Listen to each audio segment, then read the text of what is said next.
Are WWE about to scrap more championships? We'll talk about it. Plus, absent NXT stars have revealed new names and new looks.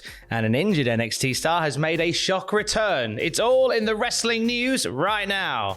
More belts getting binned, quite literally last night on NXT, Jack. Get in the bin, you filthy belt. In the bin with you dirty belts. Yes, Tom, it was one half of the NXT Women's Tag Team Championships. That ended up in the bin last night. Yes. Along with, as you can see there, some cheddar-flavoured protein crisps. I was saying to you upstairs, I love the realism there. Because in the Performance Centre, there would be protein crisps lying around. Yeah. And I really like that. No, they wouldn't be like a pack of pickled onion Monster Munch. No. They'd be protein crisps that you mail order. And then something else next to it. It looks like sort of like a ready meal set. Where you'd have like food in one compartment, food in another, like a set meal plan in there. So that's what's in the bins at NXT. Fair enough. And now a belt at the very least. Why did it end up in the bin, Tom? Cora Jade, not a fan of this belt. She cut an impassioned promo on NXT explaining her nefarious actions towards Roxanne Perez, ending the spiel by saying, "This title doesn't mean a damn thing to me anymore." She's now wired a different way as she hoids the belt into the bin. Alundra Blaze, formerly known as Medusa, formerly known as Alundra Blaze, formerly known as Medusa, paid compliments to the promo. Obviously is an echo from what Blaze did in 95. Yes, on Nitro or Thunder? It was on Nitro. Nitro. It was on the Nitro. It might have been even before Thunder existed. I'm not I think it was before, it was definitely before the Thunder existed. However, with all that going on, there's been no mention of plans for the NXT Women's Tag Team titles going forward. Certainly no mention on the show last night. And this suggests that since there's also no WWE Women's Tag Team titles at the moment, that this could be the end of those belts as well. They never had the tournament for the main roster ones. I know, when right? Sasha and Naomi walked out, they were like, they are really unprofessional. We're going to have a tournament to sort this out. And then they never did. Wow. Sasha Banks and Naomi were upset with the fact that, they didn't believe that women's tag team wrestling was treated with respect.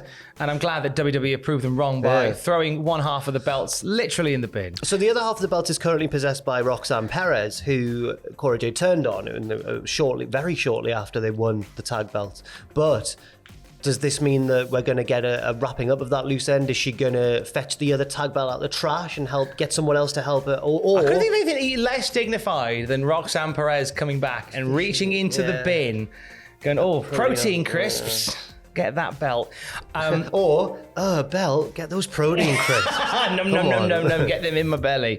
Now, this suggests that this is the end of the NXT Women's Tag Team titles. This is what some of the rumor and innuendo is now, with potentially being that when they do decide to put the WWE Women's Tag belts back in circulation, that it does what it did before, where it's defended on Raw, SmackDown, and NXT. Honestly, with the with the lack of women's tag teams about, I think that's probably the best format for it as well. I think when the NXT Women's Tag belts came in initially, it was a case of there's no challenges for these belts. Yeah. And then we had a series of cuts earlier this year, which saw even less women's tag teams on any of the brands. So I think we've seen the very demise of the women's tag team titles there. Yeah, we'll have to keep an eye on the other belt to see if it ever turns up again. Because I can see maybe something next week where Roxanne Perez goes, well, I'm still proud of my, and then Cora Jade steals it from her and throws it away. That in the bin. Yeah, or like into a lake. I hope it's into a lake. Yes, that would be great. Go meet your maker. I love an angle where a belt gets thrown into a body of water, Tom. It's been a while, hasn't it? It's been too long. More of that, please. We had some returns last night. A shock. Sorry.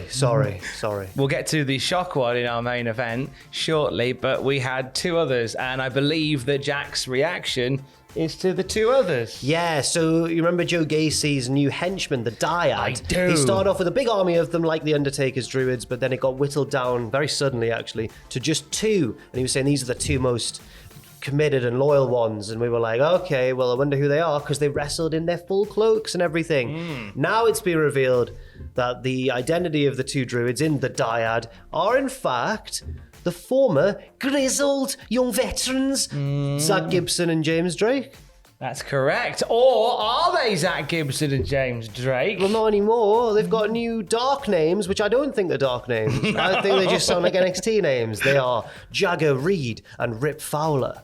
Not only do they have those shiny new names, which we mentioned the other week, but also they have shiny new looks because Joe Gacy sort of baptized them by dipping them into the fog in the vignette. Yes. And they both came up with one eye contact that pops their eye white. Spooky, yeah. Budget, I guess, will share these eye contacts between us. And no facial hair. Now, with James Drake, Jagger Reed, kind of get away with it. Shoes off if you hate Rip Fowler's new look. No, I'm not going to take my shoe off for that. Oh, I'll take both of mine off. Oh, fair enough. Because I think it achieves the brief. He looks a bit creepy. Now, I don't think he looks as menacing as he did when he had a bit of a beard going on and, normal eyes. But now he looks weird. My issue isn't with the change in look. My issue is with the choice of tag team for this. Right. Because I don't think the Grizzled Young Veterans needed a new angle or a new direction. I think they perfectly fulfilled their role of antagonistic heels in the tag division. So you think that now is the right time to give them a new agenda? No, we're near. No, I thought that they didn't need any of that. I didn't see. Need to change at all. So you don't think this is the time for a new agenda or anything No, I think that? they would have been other candidates for this role that didn't necessarily need to be the Grizzled Young Veterans because I was a big fan of their work. Yeah, I was enjoying what they were doing as well, and this is a strange decision but they've done what they've done. F in the chat for Rip Fowler's goatee. Yes, absolutely. He looks like it's a strange look, but it is what it is. Well, they've said themselves that they were two souls that needed strength and guidance, and now they've found new redemption. And then they also said, we can now feel joy and finally, truly being recognized. So we can not only completely get rid of his name and his look, but also his catchphrase You'll now. never walk alone in the dyad. That's not what he said. Sadly, he didn't say that because heaven forbid you give him anything that connects him to Liverpool. Not anymore. Not anymore. No. He hates the Beatles now. We had another return last night. I hate George Harrison. Liverpool's not that nice. Boo! I'm an Everton fan now. What? Oh no, some Liverpool people would still be very much up for that. If you said I'm a Man United fan now, then there you go. We hear that Rip Fowler is a Man United fan. Spread the word. One more return from last night, and the QR code mystery has been solved. One flashed up last night in which we saw a pair of boots walking towards the ring. Don't worry, they had feet in them, and the feet belonged to Zoe Stark. Zoe Stark, who she's been gone for quite some time now, so I'd kind of forgotten about her a little bit. So this was genuinely a good surprise. I was like, oh, bloody hell, it's Zoe Stark. I don't know why she in particular was connected to the QR code thing. I think it's now obviously. I mean, in terms of like why they did it, I guess it's just a way of bringing Zoe Stark back in an engaging way. In terms of how the clues connected to her, I guess the numbers were like how long it's been since she'd been on telly in months, weeks and days. Fair enough. And then the Wordle thing they did spelled havoc because the last time we saw her was at Halloween Havoc. So yeah, it all adds up in the great mystery of life. I guess that does make sense now, actually. And the way this match played out was quite cool. It was obviously a big battle royal, a 20-woman battle royal for the number one contendership to Mandy Rose's title. And Zoe Stark last eliminated Tiffany Stratton. Just kidding, because Cora Jade was still there, and she did that slightly maybe overused trope now of one person never actually being eliminated and getting back in the ring. But they did the reversal of that. So Cora Jade was never eliminated, and it looked like, oh no, she's going to win. And then Zoe Stark went, no, you're not. I think that's fine. I was fine. I'm glad Zoe Stark's back. I think Zoe Stark and Mandy Rose is an intriguing match for the women's title. Yes, big babyface, big heel. I can't tell who's going to win.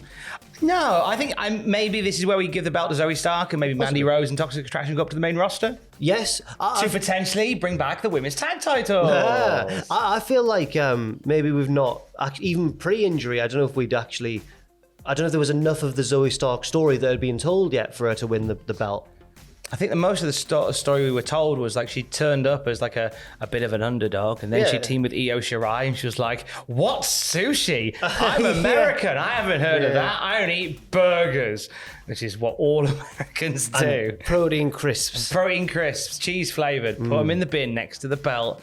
Full circle. More wrestling news throughout the day at Cultaholic.com. Stay safe and love you. Bye.